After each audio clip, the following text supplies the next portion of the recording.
So are you a glass half empty type of person or a glass half full?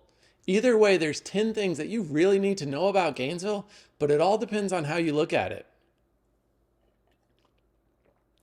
Uh-oh, it's definitely half empty. So the first thing we need to talk about is going to be the cost of living.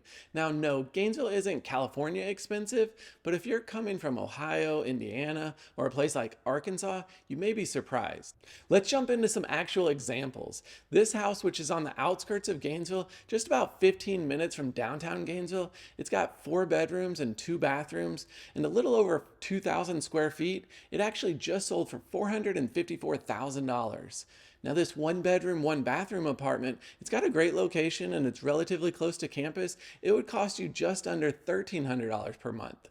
At the moment, gas in town is right around $3.60, and a dozen eggs will cost you just over $1. As another example, my utility bills for a home that's around 2,500 square feet are typically about $350, but that does not include water. And that's going to be one of the most common complaints you will see when it comes to expenses in Gainesville. That's the cost of utilities. But now if you zoom out on the cost of living, most of the sites that you look up will show Gainesville's overall cost of living right around 90. Now the national average is going to be 100, so we're definitely below that. But as you can see, we do have some items that are actually coming in above the national average, and that's going to be the utilities, healthcare, and some other miscellaneous items. All right, so the next deal breaker for people is going to be the Gainesville weather. Now, of course, it's going to be hot. That's going to be the obvious one. So we'll go ahead and start there. In Gainesville, we can see temperatures reaching over 100 degrees. But again, it's not just the heat. It's actually also going to be the humidity. With levels often reaching up to 90%, be prepared to sweat just about any time you go outside. Another distinct feature of Gainesville's summer is going to be the frequent showers. From June to August, it's not uncommon to see rainfall of at least 6 inches. So expect almost daily afternoon showers. So between the high temperatures, the humidity, and the rainy days, many fun Florida activities can't be enjoyed year-round. Now let me sprinkle in a little bit of good news for you. While Florida is known for its hurricanes, Gainesville's north-central location offers a bit of relief.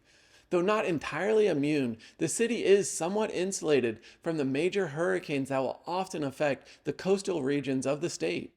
By the time a hurricane actually reaches Gainesville, it's usually been downgraded to a tropical storm, or it's probably even completely changed course and will miss Gainesville overall.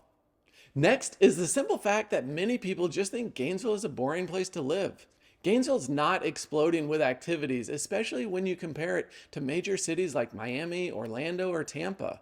With a relatively small population of around 140,000, it does lack the busy pace and the endless entertainment that other larger cities offer. A significant part of Gainesville's identity is intertwined with the University of Florida, and many people tend to view the city through that lens of the university's presence, assuming that outside of it, the options are rather limited. For those coming from larger cities, Gainesville may initially seem a bit underwhelming. So this next one actually sneaks up on a lot of people, literally, and it's going to be the wildlife and the bug situation here in the area. Gainesville is home to a variety of creatures, some of which you may stumble upon more frequently than others. Just a couple of weeks ago, I was headed out of the house through the garage and I found a rattlesnake in the driveway. While it's not an everyday occurrence, encounters with snakes are somewhat expected, especially in the areas that are less developed and more closer to their natural habitats. In the busier, more developed parts of town, it's going to be less common to come across reptiles like snakes or even witness a gator casually crossing the road. While yes, that has happened, you shouldn't worry about it too much. It's not a frequent sight. Now shifting the focus from reptiles to something smaller but equally significant, it's going to be the bugs. Thanks to the warm climate here, Gainesville does indeed have a thriving insect population, and it's not uncommon to come across a variety of bugs, including the infamous palmetto bugs. Now if you're new to Florida, you may mistake these for an oversized cockroach, but you better watch out because they can fly. Hey, don't come out here playing, man. I got my flip phone up in the recording. Show people what you do with a palmetto bug. Put these things in sports mode. Why? Listen, don't come out here playing, because I ain't scared of you. I ain't scared of you, playboy. You can do whatever you... Hey, where you going? But it's not all bad news on the bug front. All of the lizards in the area are working really hard to keep the bug population in check, providing a natural form of pest control. It's a little ecosystem working right there in your own backyard. Next, let's talk about the traffic and the state of the road infrastructure. Gainesville has witnessed considerable growth over the years, and with that growth does come inevitable increase in traffic. Now, while the traffic here isn't horrendous, it has its moments where it can definitely back up considerably, and there are some areas where locals are going to avoid at all costs during certain times. But it's not just the traffic that can be a source of frustration. The condition of the roads is another common complaint from residents. Unfortunately, road maintenance has been a lingering issue, with numerous roads bearing the brunt of the wear and tear without timely repairs. But here's where perspective comes into play. The perception of traffic is relative and largely depends on what you're accustomed to. For someone coming from a major city with gridlock traffic, Gainesville's traffic could seem pretty minimal to you. Now, the next one could be a little misleading. One reason many people initially move to Florida is for the beaches. You want to enjoy the warm summers on a beautiful beach, and that sounds good. And you would think that just by living anywhere in Florida, most of the locals are going to go to the beach all the time. But from my experience, that's just not the case. Gainesville is about an hour and a half away from the closest beach, and while that's not far, it's still a full day trip.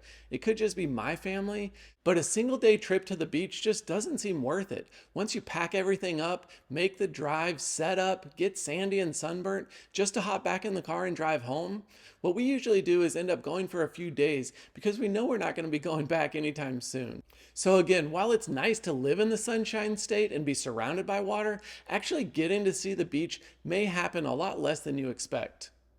Next on the list is going to be the limited job market here in Gainesville. I've already said it a few times, but Gainesville is a relatively small town, and with that comes a smaller job market compared to larger areas. While Gainesville does have amazing opportunities in both the public and private sectors, thanks to institutions like the University of Florida and a thriving healthcare scene, it may present limitations based on your specific career field and expertise. To give you a clearer picture, Gainesville's job market predominantly revolves around education, healthcare, and the service industry.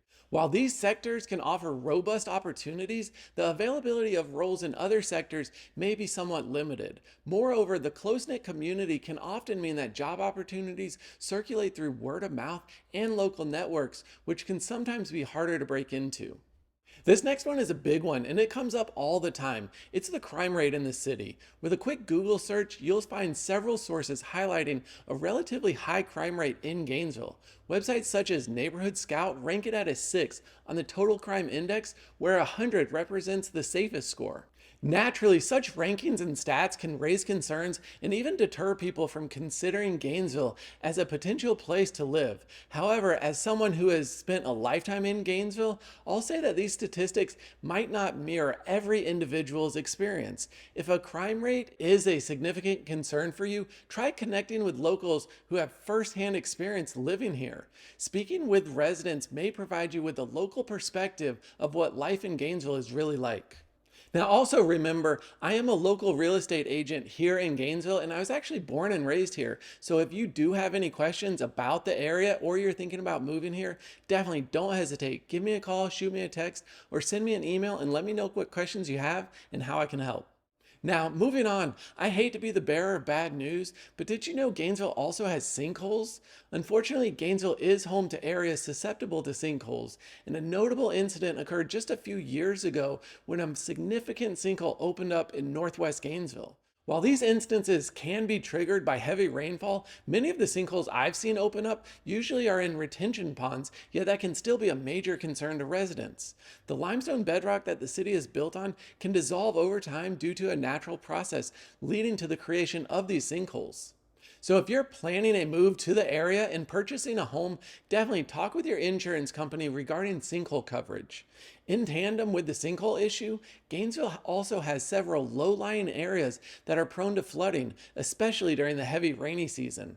These areas can experience waterlogging and pose difficulties for the residents during those heavy downpours. Again, flood insurance would be another conversation to have with your insurance agent. Next is an aspect that might go unnoticed until you find yourself sneezing more than usual. Yes, we're going to talk about the pollen and allergies in the region.